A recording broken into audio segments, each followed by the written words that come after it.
Amen. Today we have a special guest speaking to us, Pastor Skeete. I know that finally the Lord has made it reality, Pastor Skeete, because I think when we initiated this move, I think you can recall that for the Lord, that day will always certainly come. And today is the day. So we welcome you to First Igbo Church. I know that you have special interest in ministering in Africa, in Nigeria, particularly. And the only thing is, by the time we finish, I will make sure I get a name for you so that you can add that to your name, Randy, and when they ask you for your middle name, you can now mention your Nigerian name. So I will not tell them in public here because I say it in the private so that you can learn it and then be able to say it. Pastor Randy Skeete is a man that the Lord has used, a graduate of Oakwood University and Andrews Seventh-day Adventist Theological Seminary at Andrews University. And not only that, he's a man who has traveled far and near and has always spoken this undiluted truth, the undiluted gospel, preaching it at such a time as this to the people of God. And one thing you have to know about Pastor Randy is that the Bible is in his head. So he often recites it from memory. And when you call him to speak, he's ready to speak in season and out of season. And by the way, he's also a New Yorker who I know I didn't ask you for your team because growing up by Yankee Stadium, I don't know which is your team now. So, brethren, we are blessed to have Pastor Skeete with us today. And my pastor, I pray that the Lord will use you mightily, that his anointing will be on you, and that his empowering will go with you. After the choir must have finished singing, the next voice we'll be hearing will be that of the manservant of the Lord, Pastor Evangelist Randy Skeete, whom the Lord has brought to us at such a time as this. Pastor, you are most welcome and feel at home. You are with your people, First Igbo Church, and people who are calling from other areas joining us in worship today. You are welcome. The choir at this time.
Make a joyful noise unto the Lord, all ye lands.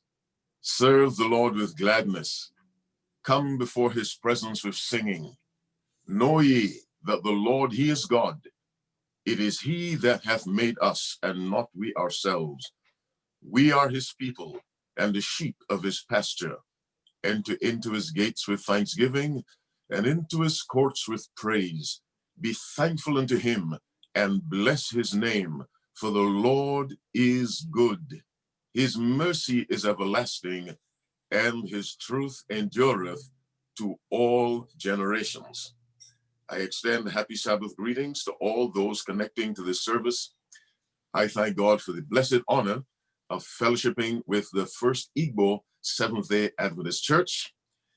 I pray that the Lord, through his Spirit, will guide, direct, that everything that is done and said may bring glory to God and blessing to his people. I particularly welcome anyone who is not a Seventh-day Adventist. If you're listening, thank you very much for joining us. We are honored by your presence, and may the Lord specially bless you to such a degree that you will feel the desire and the urge to fellowship with us again, not only in this format, but when our churches reopen. I extend a special welcome to little boys and girls who are listening. Children learn quickly. They pick up a lot more than that for which we give them credit. So I'm grateful and delighted if there are children listening. God bless you, bless you. Ellen White says, God is pleased when little children give themselves to him. All countries represented by this audience, this congregation, may the Lord bless you where you are, and particularly bless your leaders. And may the Lord guide the minds of your leaders, and may they always remember as they go through the decision-making process, righteousness exalteth a nation. Righteousness exalteth a nation. I pray particularly for those who may have contracted COVID-19 virus. If you have, my prayer to God is that he will show mercy upon you and deliver you from this condition, restore you to health, and that you will recommit that health to the service of God. I send congratulations to the sister whose birthday is today. Thank God for another year of life. And also my condolences for the person who lost a father back home in Nigeria. May the Lord comfort you, and may you remember that Jesus, your Savior, is himself the resurrection and the life. And one day you will see the relative whom God has allowed to sleep. I thank your pastor very much for this special honor, and may the Lord bless him. Leadership is not easy, regardless of whom you're leading. When you're leading people, it is not easy. If you don't believe me, ask Moses, who asked God to kill him because he had such a hard time. I pray that God will give wisdom to your pastor, wisdom from above, so that his leadership will take the church not only forward, but upward, so that when Christ comes, every member of the First Igbo SDA Church may be ready to meet Christ, along with members of the community who have been touched by this man's leadership. Pray for your leader because they need it. Pray for your pastors, pray for your elders, because the enemy targets them. Because if you smite the shepherd, you scatter the sheep. So keep your leaders always in prayer. I've said enough. Thanks again for the honor. My sermon for today, a God for all crises. A God for all crises. Before I proceed, let me ask you to do a little favor for me, or a few favors. One, pray for me while I'm speaking.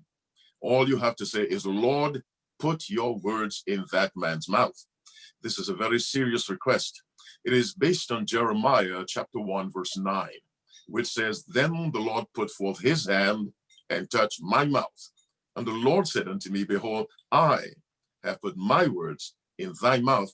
In that verse, we see the working of the divine and the human in beautiful harmony. God's word, that's divine, into my mouth, that's human, weak, fallen, dirt. The combination of the two with God in the lead. Let me say that again. The combination of the two with God in the lead will produce words of life, words that change the lives of those who listen. So ask God to put his words in my mouth. The second favor I ask may seem unnecessary, but I'll ask it. Think as you listen. Isaiah 1:18, come now, let us reason together, saith the Lord. Jeremiah 12, verse 5 is an example of God calling upon us to reason. That verse says, if thou hast run with the footmen, and they have wearied thee, how then canst thou contend with the horses? We are required to use common sense. It is a major part of Bible religion, simple common sense. If you cannot keep up with a man, how do you plan to keep up with a horse? And so think as you listen. And the third favor I ask, wherever possible, if you can use a physical Bible, do so.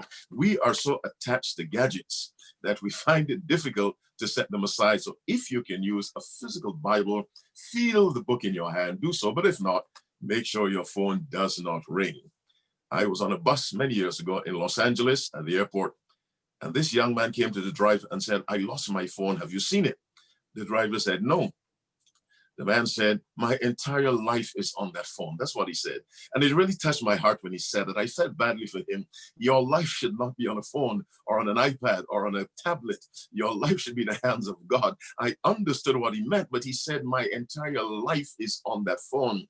Well, let's break our connection, our dependence. There's actually something called digital dementia. And it is a condition that affects the brain as a result of constant interaction with these gadgets. It is called digital dementia. Google it sometime and you may have your eyes open. Let's pray now. Father in heaven, you're so gracious and so good. You're so loving. You can't help being good, Father, because you're love. We've come to worship you in spirit and in truth. We live in a world when most people think they're worshiping you in spirit, but it must be spirit and truth, because that's what you called for in John 4:24. God is a spirit, and they that worship him must worship him in spirit and in truth. And to worship in spirit, we must have truth, because the spirit is called the spirit of truth. I humble myself before you, and I ask you, dear God, to put your words in my mouth. Bless your people, Father, first from the First Igbo SDA Church and all others connecting to this service. Let the truth have its way as it is used by the Spirit, dear God, to touch minds and to change lives. I surrender my mind to you, my mouth, my eyes, my ears, everything that is me, I give to you, dear God. I give you complete control. Use me as an instrument, I pray, for your glory and for the blessing of your people. Bless the leadership of this country, Father, President Trump. Let your spirit direct his mind and the senators, all leaders of this country at every level, and all countries represented by this audience. Father, let them make decisions that advance the gospel. A special blessing on all our guests who are not Seventh-day Adventists, but who have connected. Bless them in a very special way. And Father, pour out your sweetest blessing on all the little children who are listening. Talk to them, Father, through this message. Thanks again for the honor. In Jesus' name I pray. Amen. Our subject, a God for all crises.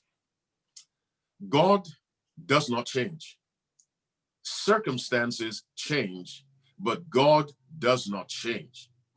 The more we understand God, the better equipped we are to deal with circumstances that arise in our lives, whether the circumstances are favorable or are they dangerous or harmful, such as the coronavirus. Let me repeat.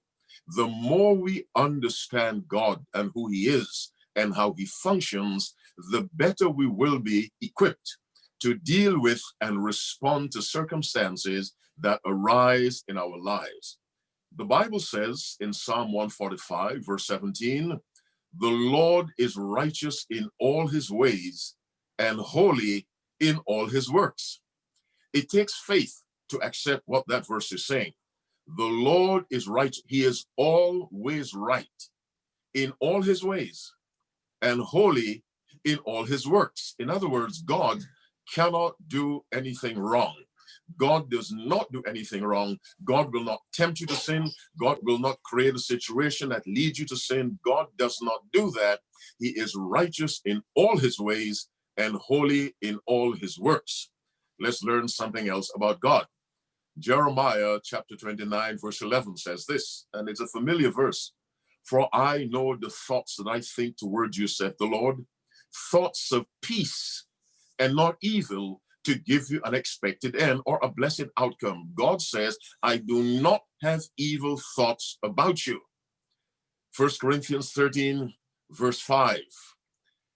Charity doth not behave itself unseemly, seeketh not her own, is not easily provoked, thinketh no evil. The Bible says God does not think evil towards people. Very often, when things go wrong, we blame God.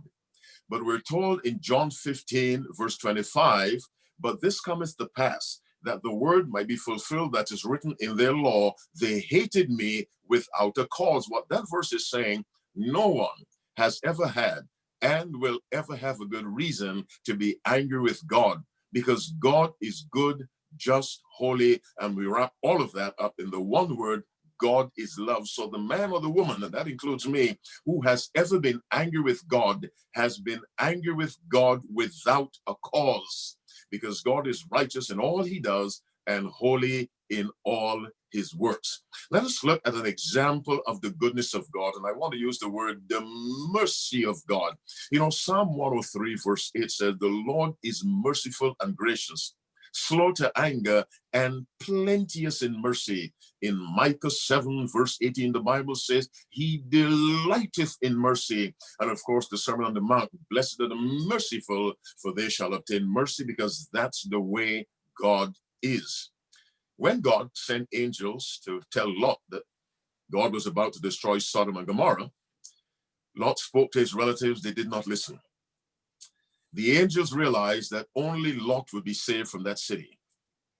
The angels told Lot, arise, take thy wife and thy two daughters which are here, Genesis 19, verse 15, lest thou be consumed in the iniquity of the city. The angels are appealing to Lot, verse 16, and while he lingered, here's the mercy of God. While he lingered, whilst Lot hesitated, the men laid hold upon his hand, upon the hand of his wife, and upon the hand of his two daughters, the Lord being merciful unto him. Here is someone hesitating to obey God's directives sent by the angels, but God, who is unwilling that any should perish. 2 Peter 3:9, he commands the angels to be patient, wait a while. Yes, he's hesitating. Yes, he's not instant in his obedience, but I want to save him. And the Bible said, while he lingered, Genesis 19:16, the men laid hold upon his hand and upon the hand of his wife and upon the hand of his daughters,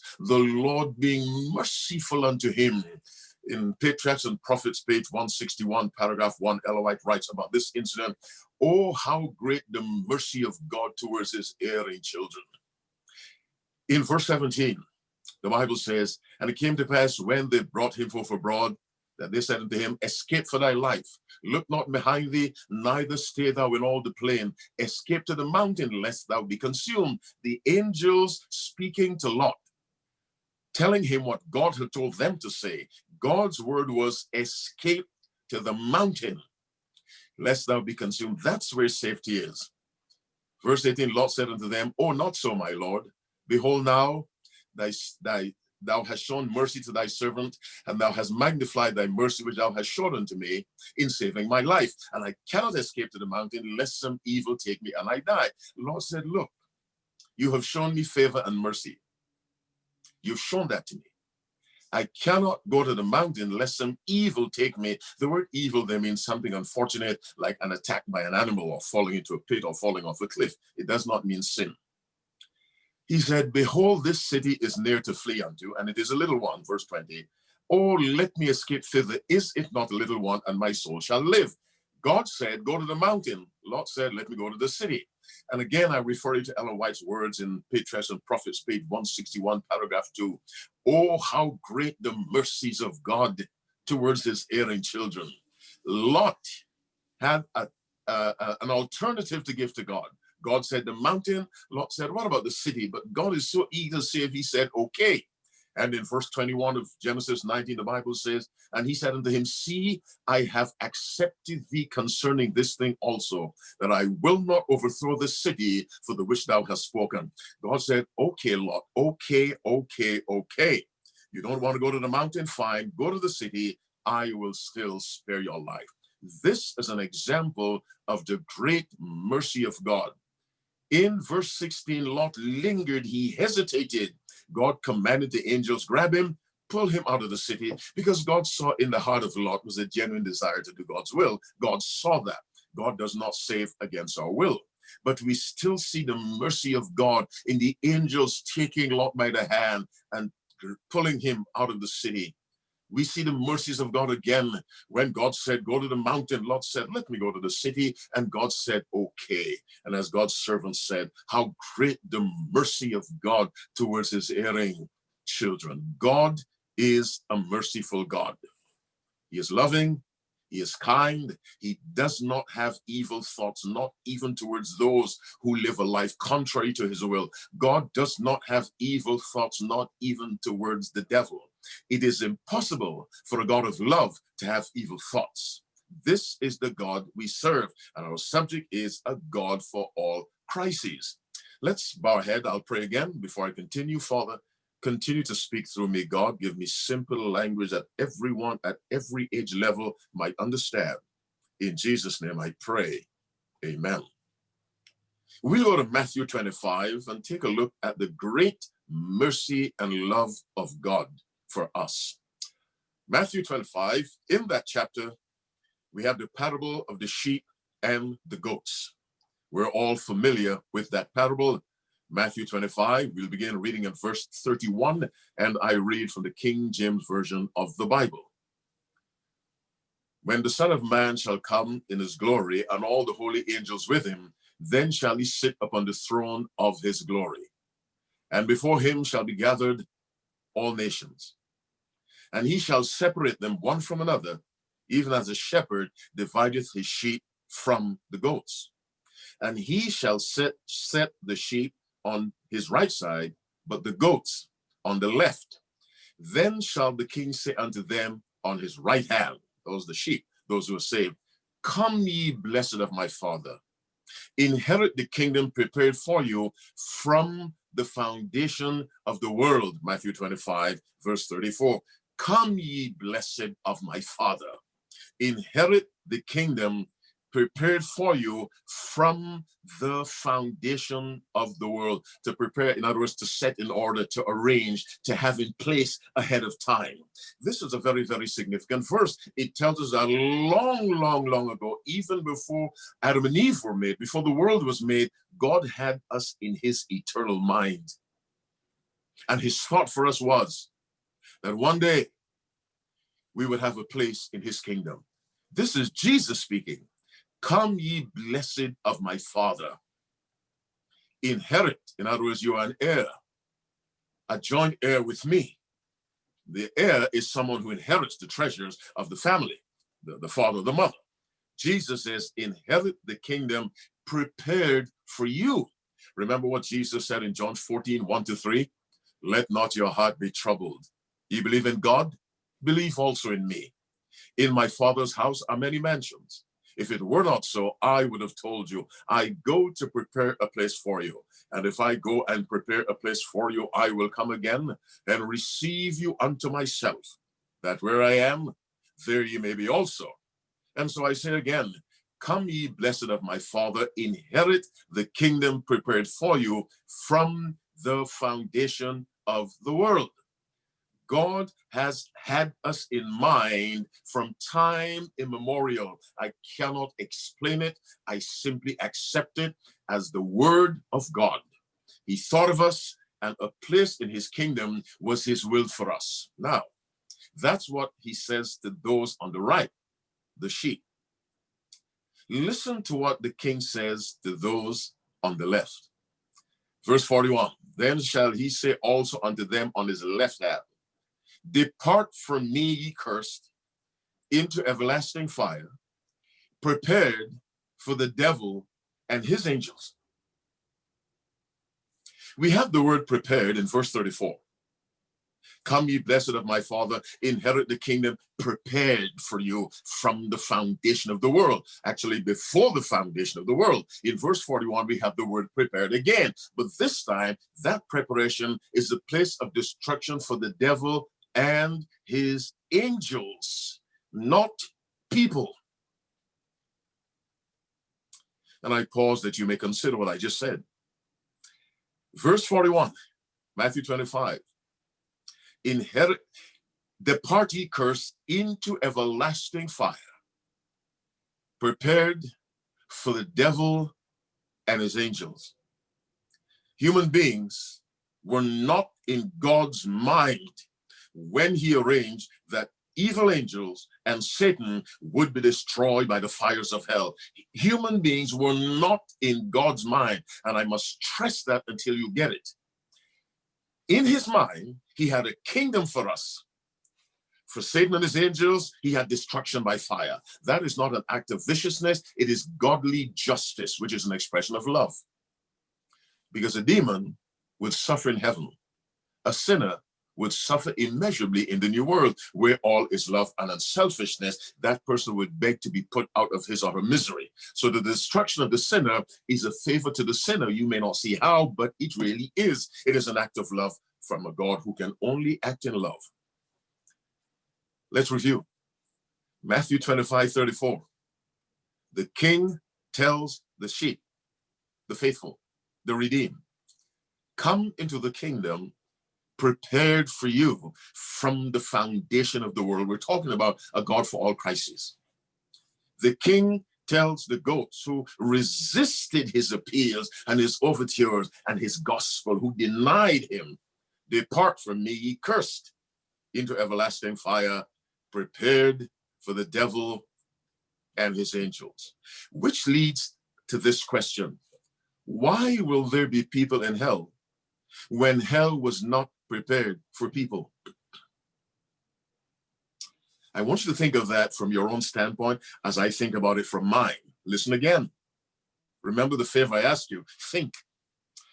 Why will there be people in hell when hell was not prepared for people? It was prepared for the devil and his angels, clearly expressed in Matthew 25:41.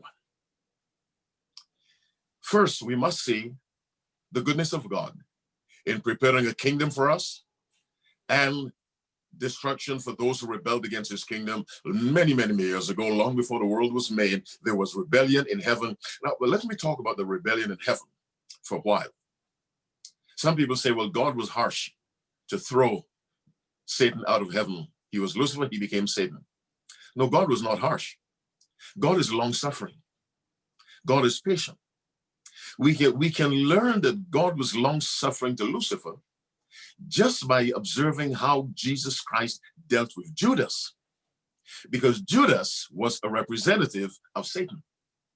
All devils are the same. They differ in intensity of evil, but all devils are the same. Now, Jesus said in John 6:70, have I not, John 6:70, have I not chosen you 12? One of you is a devil. A devil is a devil is a devil. In God's dealing with Judas, then, we can see the long suffering, because Christ is the same yesterday, today, and forever. The Jesus who walked in Palestine is the same one who created Lucifer a long time ago, so long your imagination and mind cannot grasp it.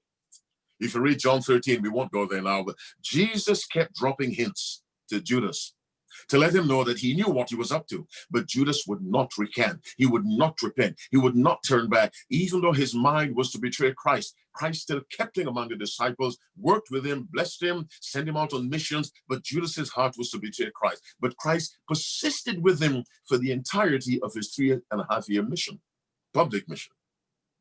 Now, that's long suffering. Now you take that and work back and apply it to Christ dealing with Lucifer, or Satan, way back when rebellion broke out in heaven. Revelation 12 verse 7 says, and there was war in heaven. Michael and his angels fought against the dragon, and the dragon fought and his angels and prevailed not, neither was their place found anymore in heaven. Revelation 12, 7 and 8. Verse 9 says, and the great dragon was cast out, that old serpent called the devil and Satan, which deceiveth the whole world. He was cast out into the earth, and his angels were cast out with him. God persisted long with Satan as Christ persisted with Judas, and Judas was a devil. And as Isaiah said, a devil is a devil is a devil. So Christ dealing with Judas gives us insight into how he must have dealt with rebellious Lucifer, who became Satan. So when the Bible says hell was prepared for the devil and his angels, hell was prepared for those who resisted the mercies of Christ, and eventually left God with no option but to set them aside for destruction. This is justice. This is not viciousness. This is not pettiness. This is godly justice which flows from love. Repetition is an effective tool of teaching. Let me repeat. Our subject, a God for all crises. Let me pray before I proceed. Father in heaven, let your spirit control me completely as I deliver this message. In Jesus' name I pray. Amen. Matthew 25:34, come ye blessed of my Father, inherit the kingdom prepared for you from the foundation of the world. And Matthew 25:41, depart from ye, cursed, into everlasting fire, prepared for the devil and his angels. Let's look at something else in both verses. In 34, come ye blessed of my Father. Those who obey God, they are blessed. Revelation 22:14, blessed are they that do his commandments. Let me say that again. Blessed are they that do his commandments. A blessed person in the eyes of God is an obedient person. And so when the king said in Matthew 25:34, come ye blessed of my Father, he's calling those who have obeyed God, of course, by the power of Christ. Well, let's flip that coin as we reason. Verse 41, depart from me, ye cursed. Galatians 3 verse 10, for as many as of the works of the law are under the curse, for it is written, cursed is everyone that continueth not in all things which are written in the book of the law to do them. The curse is on those who do not obey. And so we have Matthew 25:34, a blessing. We know from Revelation 22:14, blessed are they that do his commandments. Then we are correct in concluding that those to whom Jesus said, enter the kingdom, were those who lived an obedient life to God. You go to verse 41, depart from me, cursed. We discovered in Galatians 3:10, the curse rests upon the disobedient. Ephesians 5:6, the wrath of God cometh upon the children of disobedience. So when Jesus says, depart from me, cursed, he is talking to those who lived a disobedient life. Now, where do they go? Into everlasting fire, but they're going to a place that was never arranged for them. We're looking at a merciful God. In other words, God has been left with no choice. Think of it. An all-powerful, almighty God put in a position where he has no choice but to destroy. And so Matthew 25:41, depart from me, ye cursed. Why are they cursed? They disobeyed God by lifestyle and by influence into everlasting fire prepared for the devil and his angels. Let me make this statement. Any human being who ends up in hell will be in a place that was not prepared for him or her. Let me say it differently. You have no right to go to hell. None. It wasn't prepared for you. If you go, you would have expressed a life of determination to defy God and to go your own way. You have no right going to hell. You have a right to go to heaven. Why do I say that? Blessed are they that do his commandments, that they may have a right. Adam lost his rights because of sin, disobedience. We regain those God-given rights. We don't produce the rights. They're God-given rights. We regain them through obedience by the power of Jesus Christ in us. Let me say it again, my brother listening to me. You have no right to go to hell. My sister, you won't listen to your parents. You have no right to be on that path you're following. My friend, wherever you are, you have a right to go to heaven. I'm not saying that based on your character or mine, we deserve it. I said we have a right given to us by God. We have a right. Let me repeat. Revelation 22:14. Blessed are they that do his commandments, that they might have a right to a kingdom set up for them even before the earth was made. You have a right to go to heaven. Why would you give that right up? We're talking about a God for all crises. He doesn't change because we're in the era of coronavirus, COVID-19. That does not change God. We're dealing with the same God who eons ago, millennia ago, an age we cannot imagine, had in mind a place in his kingdom for you. This does not change with circumstance. This is still God's will. 1 Timothy chapter 2, verse 4, it tells us about God who will have all men to be saved and to come unto the knowledge of the truth. We have 2 Peter 3, verse 9. The Lord is not slack concerning his promise, as some men count slackness, but is long suffering to usward, not willing that any should perish, but that all should come to repentance. You have a right to be saved if you will cooperate with Christ. Ezekiel 33:11, say unto them, as I live, saith the Lord, I have no pleasure in the death of the wicked. It did not please God to consign Satan and his angels to an eventual fiery death. He has no pleasure in the death, but he had no choice because God cannot force heaven on anyone, neither does he force hell on anyone. We choose. And so I say to you again, listening to me, hopefully to the voice of God, because I'm giving you thus saith the Lord. Hell was not set up for you. There's a word called gate crasher, someone who comes to a party to which he or she is not invited, or your wedding crasher. Your friend gets married, the friend doesn't invite you, you show up. You're a wedding crasher. There will be too many hell crashers in the fires of hell. Don't crash your way into hell. Walk into heaven with your hand in the hand of Christ.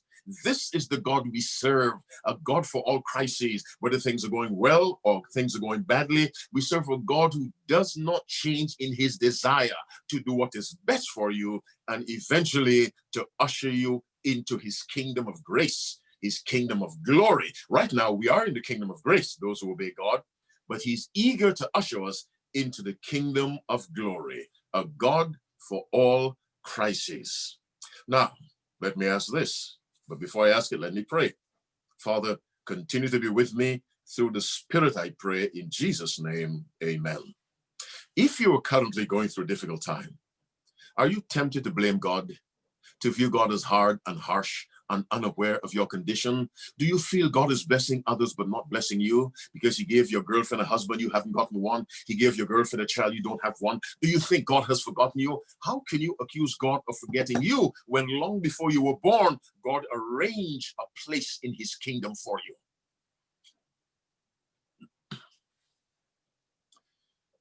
This is the God we serve. He thinks ahead. God saw coronavirus coming. He saw that. You must believe that. He's a God for all crises. In John chapter 6, where Jesus fed the 5,000, by the way, is the only miracle of Christ that occurs in all four Gospels, the feeding of the 5,000. When Jesus lifted up his eyes and saw a great company come unto him, John 6, verse 5, he said unto Philip, when shall we buy bread that these may eat? How will we feed them? They were in the wilderness. Verse 6 says, this he said to prove him, for he himself knew what he would do. This is the God we serve. Notice verse 6. This he said to prove him, to prove Philip. We have to be tested. But God already knows what he will do. God is never ambushed by circumstances. God is never surprised by conditions that develop. COVID-19 caught the world by surprise, not God. He's a God for every crisis and for every happy occasion. The Red Sea caught the Egyptians by surprise, not God. The conditions in the wilderness caught them by surprise, not God. He sent bread from heaven. He sent water from a rock. The heat in the desert, he provided shade by day. The freezing cold in the night, he provided fire by night. God is never caught by surprise. He is never unprepared.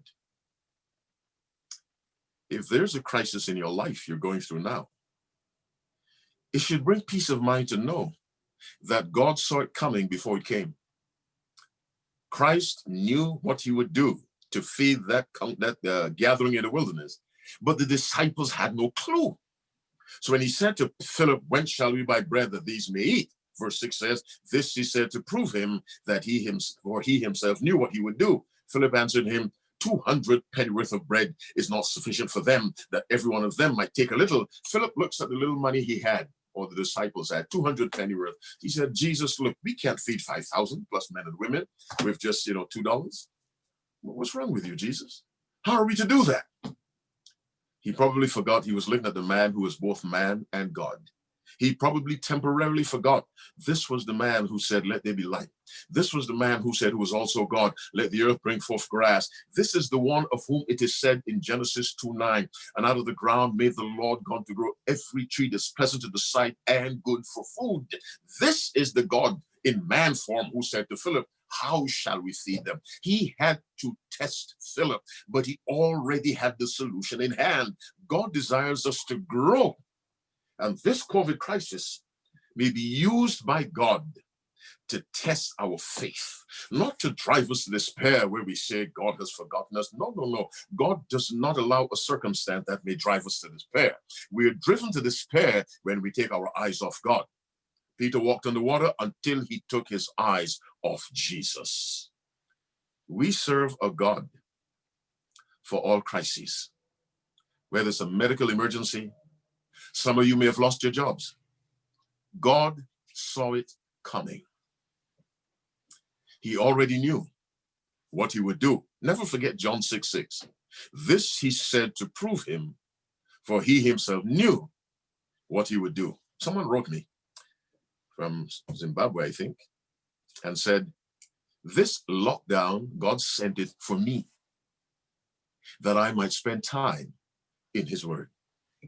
I can't argue with that. God can rebuke an entire nation for one person. God rebuked the Egyptian nation for Abraham and for Isaac. He may take a global action for the sake of one person. This person told me God sent this lockdown for me.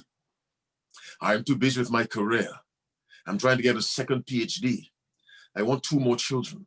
I want another house. I want something else, all of which are fine in their place. But they can crowd out God and push him to the periphery. And the person said, God sent the lockdown for me. You have to ask your God, who is the God for all crises, why did you allow this, not just in the United States or Nigeria or Central African Republic or Ethiopia?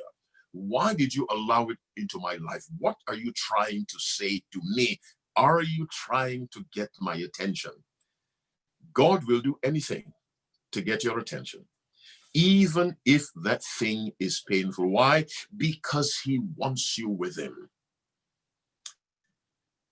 We serve a God for all crises. There is no crisis for which God is not prepared.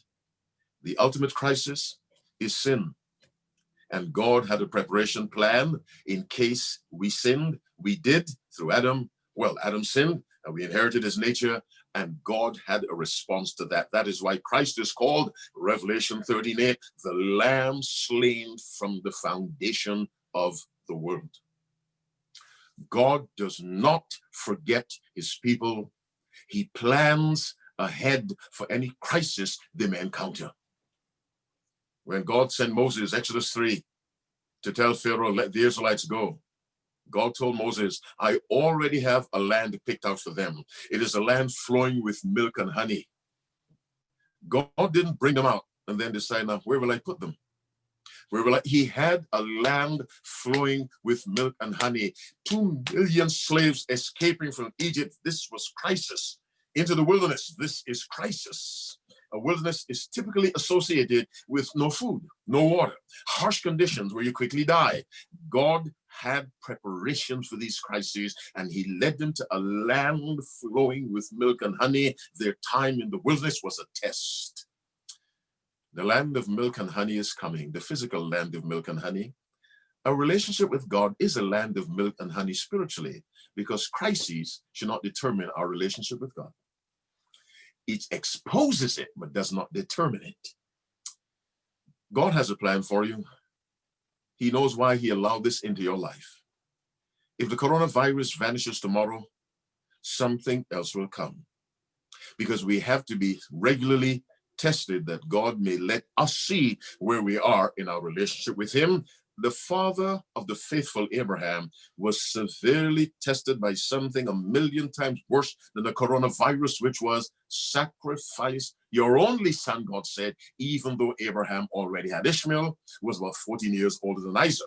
God said, sacrifice Isaac, the son of promise, the only other person beside Christ who's called the only begotten son. That was Abraham's severe test. And thank God he passed. Coronavirus may be a test in your personal life. The loss of your job is a test. But remember, the very first person to work in the Bible is God. He understands work. The very first person to rest is God. That's why he calls us rest on Sabbath. If you are out of work because of coronavirus, pray to a God who is ready to face any crisis. He is the first person to work. So he understands, and since he made us in his image, and his image is work, rest, work, rest. This is the rhythm of life. Work 6 days, rest. Work 6 days, rest. He did it, and he set the example. Then you tell him, Father, I need a job that I may work, rest, work, rest. The commandment which says, remember the Sabbath day to keep it holy. 6 days shalt thou labor. We're commanded to rest and to work. We're commanded to do more work than rest. Then you say to God, Father, I want to obey the commandment fully, not just rest. I want to work. Send me a job. The Lord will do that. But give him the assurance that with the job, you will return what belongs to him, the tithe and the offering. We serve a God for every crisis.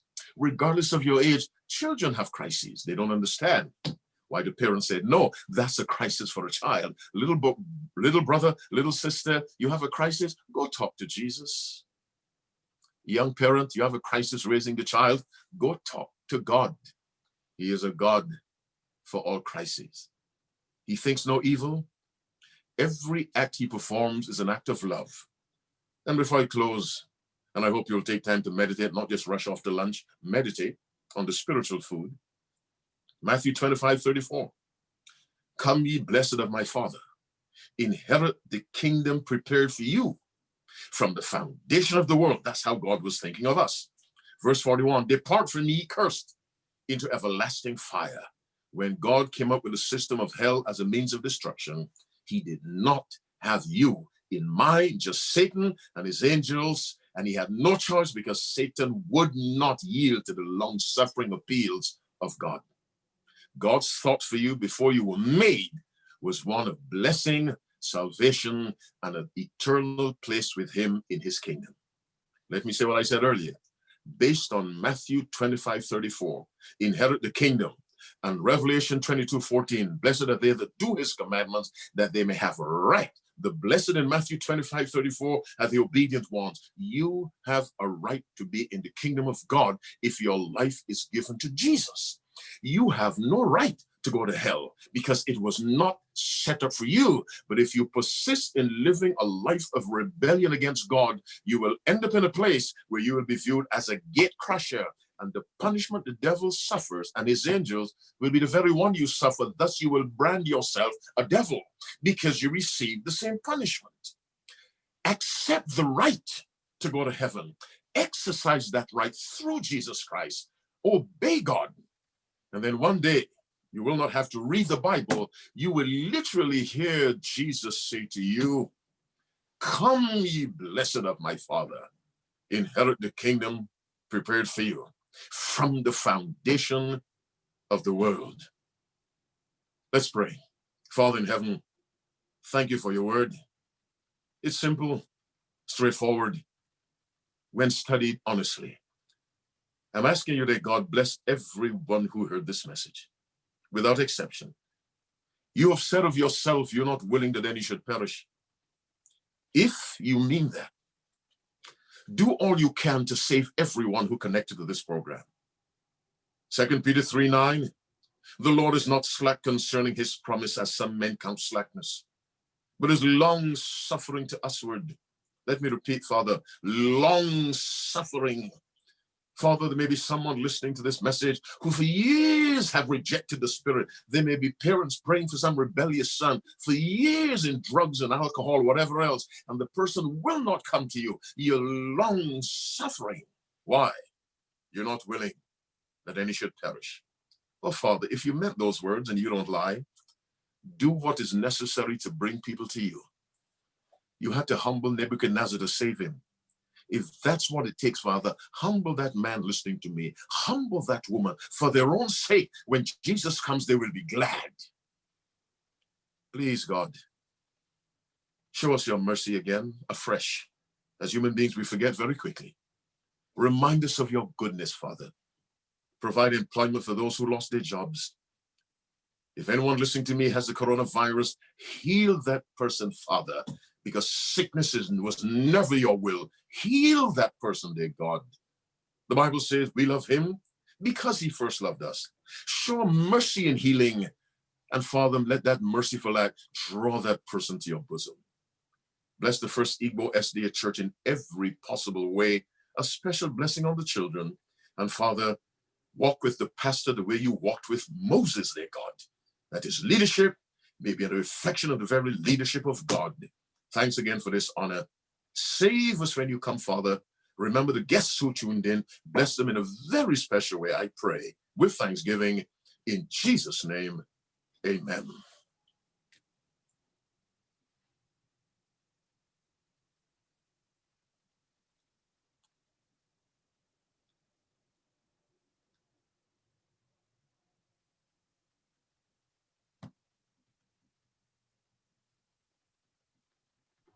Amen.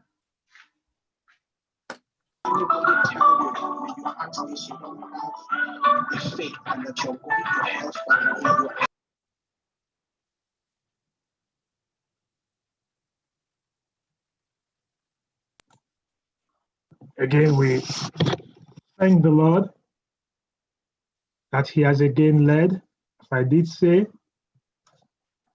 Pastor Skeete is a walking Bible and also walking Ellen White documentary.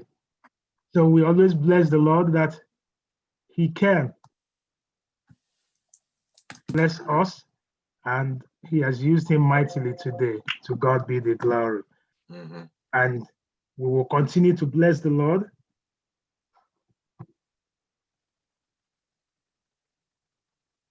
We will continue to bless the Lord and pray that he will continue to use him.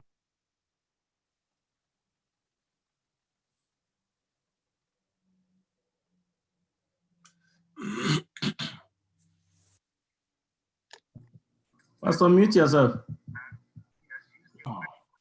Good. Okay.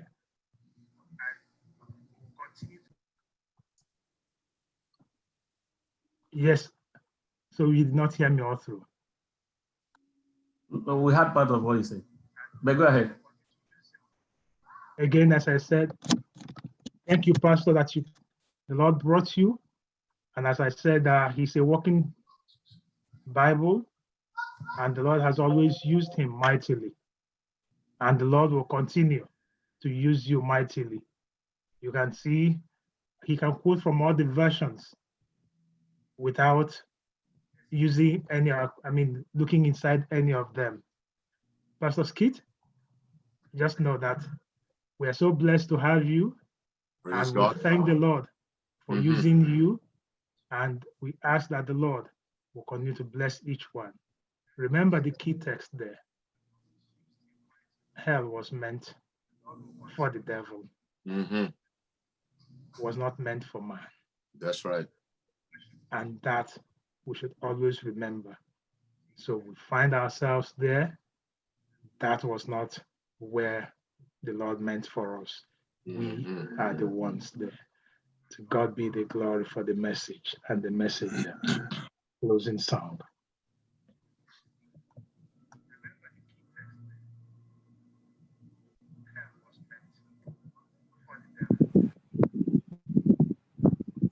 SDH 286.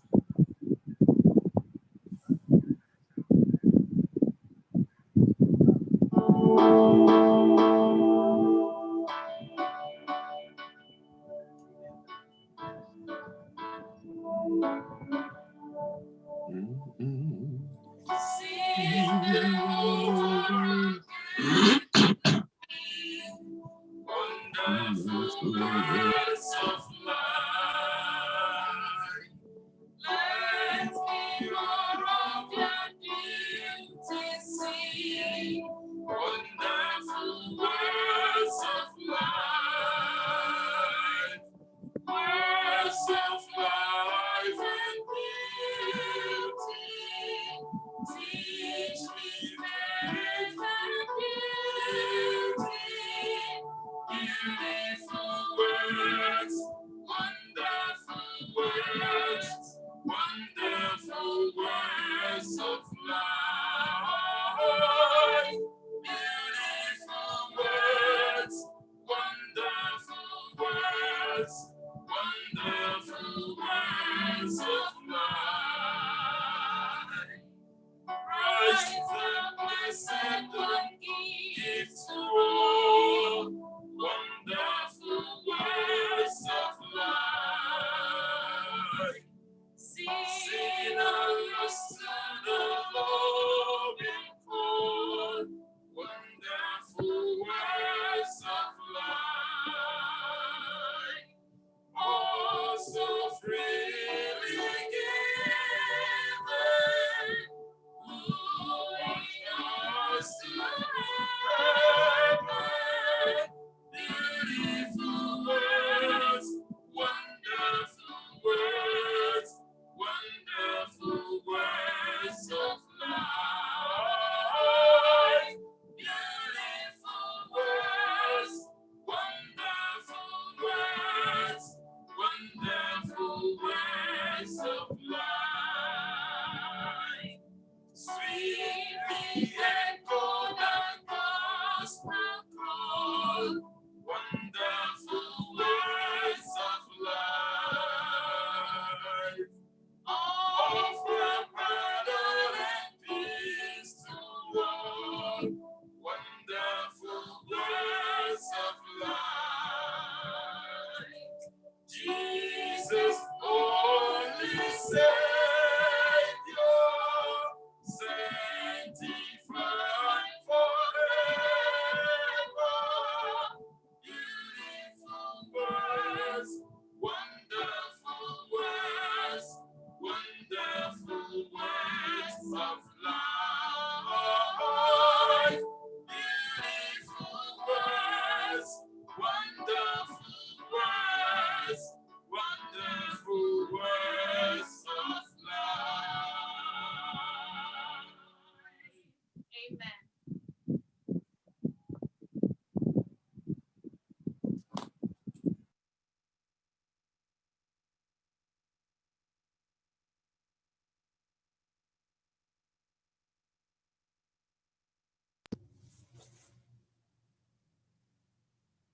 our prayers. Go ahead, There Pastor. were some times that it was as if that we were Benediction. controlling God like a remote.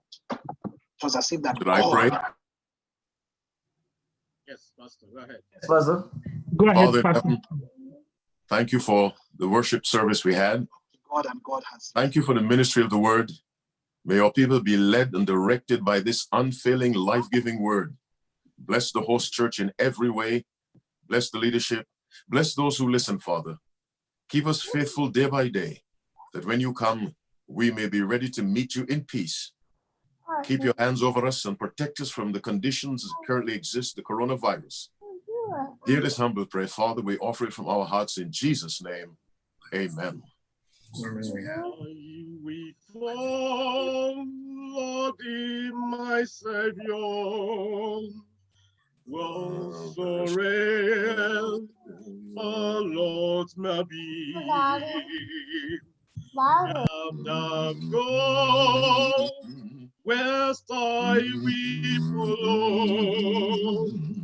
Yes, my Lord, I'll follow thee. I will come, Lord, in my Savior. Now you shed the blood for me. I'm no more measure forsake thee. By thy grace I'll follow thee. Amen. Let's bow our heads for a moment of meditation.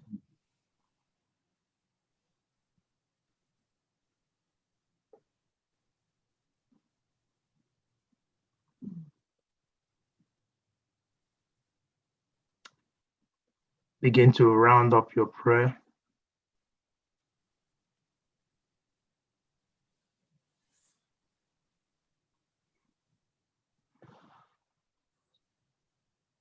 May the Lord hear us as we rededicate ourselves to Him, and may He lead us. Go forth, saints of God, holding on, knowing that the Lord is with you, that the Lord is your strength, that the Lord is your shield, that the Lord is your keeper, that the Lord will continue to fight for you, stand for you, and abide with you. Know you are the child of the Most High God, and what a blessing to know the Most High is with us, never to leave us nor forsake us. Go forth in the name of the Lord. Amen. Amen.